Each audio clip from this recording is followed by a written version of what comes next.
Hey everybody, this is Dr. Jesse Jackson III, best-selling author and facilitator of the Don't Kick 'Em Out book and training series.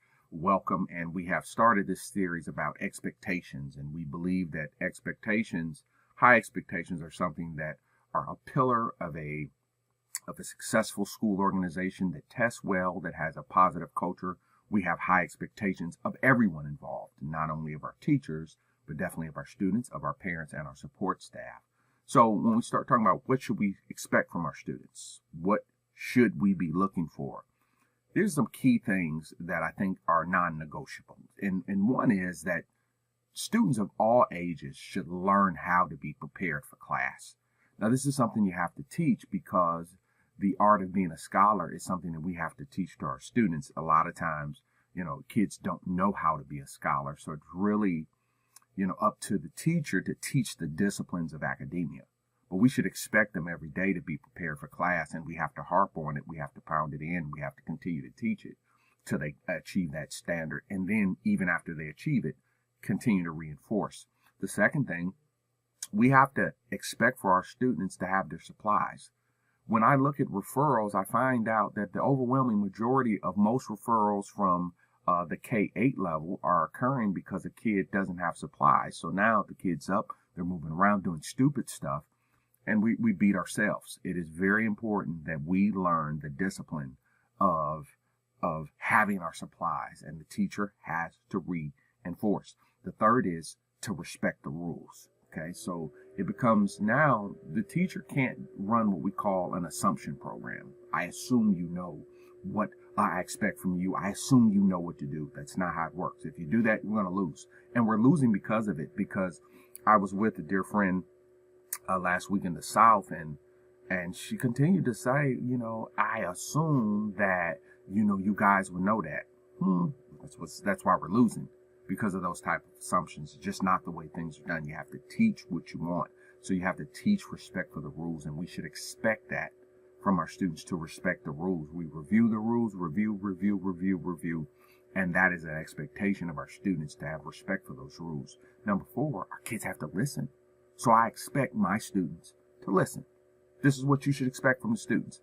You should be listening, but you got to bring it to their attention. You have to show them how listening looks. You have to bring that to their attention. But we should expect that our students listen.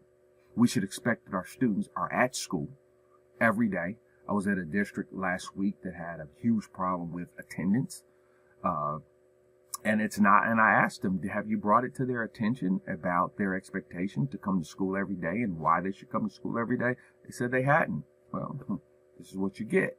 We can't take things for granted. We can't assume people know things.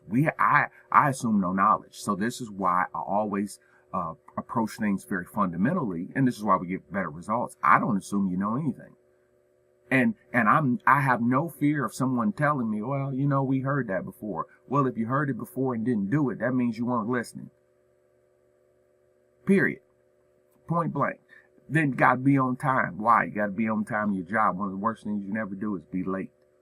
Tardiness is evil. It's a horrible habit, and being tardy is unacceptable. And that's something we should expect from our students. In our building, we should not have kids coming late to class. No reason. And we should, by the second month of school, all tardiness should be over. It should happen once a month with one kid. It's something we can't tolerate, and it should be an expectation of our children, and we have to teach them why coming on time is the thing we should be doing. And last but not least, I expect for my students to be focused. We're living through the attention deficit disorder period of history. And I believe that we can help ourselves with focus and decreasing things like attention deficit by learning how the mind works. The mind needs an assignment. The mind needs instructions. You have to give your mind a focus. So this is why I always say, I teach my students to set goals, and my teachers to set goals every hour. The mind has to be disciplined. Your mind will run all away from you if you don't have no discipline in your brain. You have to give it a focus. That's the purpose of goals. That's the purpose of focus. What are we focused on in this 40 minutes? What are we working towards in this 40 minutes? You have to work with your brain and discipline your brain to do what you want it to do. I don't believe in the multitask era. I don't like multitasking. I don't like people with that splitting focus for the brain. I don't like it. I don't like it at all. I like focus on a task, complete, next task.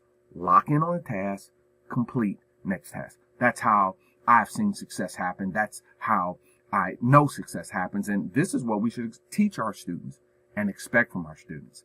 These are high expectations for students. These are fundamentals. If we get our kids doing the fundamentals, we will get better results. It is not some big, deep revelation on how to work with a kid. The discipline of working with a kid is fundamentals. Making sure things that should be getting done, like being prepared for class, having your supplies, respecting these rules, here's why, listening, focusing, be here, get in here on time. Making sure those disciplines are burned in gives us one leg up on being successful in the process.